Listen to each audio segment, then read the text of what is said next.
احنا عندنا الاطباء المصريين في تخصص التجميل يعني ممتازين جدا. بلاقي ناس طلعت ان هي عملت عمليات بره ويتفاجئوا بعد كده ان الدكتور كان مصري.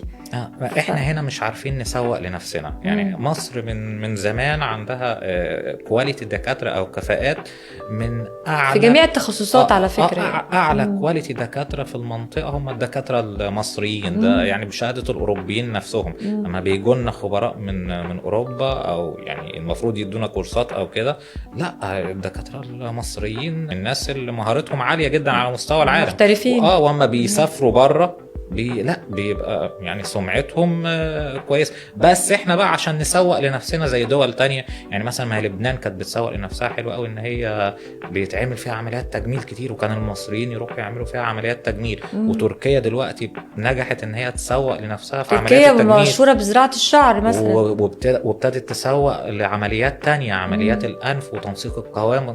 بيعرفوا يسوقوا لنفسهم. بس في عمليات هنا مش منتشرة عندنا زي مثلا الأذن والحاجات اللي بنعمل كل حاجة. احنا هنا عندنا عدد دكاترة تجميل كبير وعلى كفاءة عالية وبنعمل كل حاجة. بس هي الفكرة سوق لنفسك. نقول احنا عندنا يعني في السياحة العلاجية اللي بتعملها تركيا دي.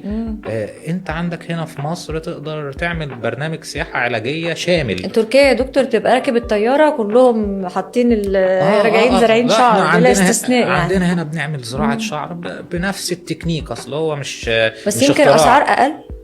لا هم بيعملوا عرض حلو. انت هتروح تعمل العمليه، وقبل العمليه هيبقى في بروجرام سياحي. تمام. تبقى سعيد وانت هتبقى باكج كده. انت هتروح تتفسح وتعمل عمليه بسعر معين. تمام. وهتزور مش عارف ايه وتزور مش عارف ايه والكلام ده. جزيره الاميرات. طيب انت لو عملت بقى قلدتهم وعملت انت لو مثلا هتيجي هنا باكج عمليه زراعه الشعر مثلا زي ما هم بيعملوها. هتيجي هتزور الاهرامات والمتحف المصري. تمام. وتروح اسكندريه وتروح ممكن الغردقه اسبوع بقى هتلف مصر كلها. ده انت يعني هتلاقي ناس جايه لك من كل حدب وصوب.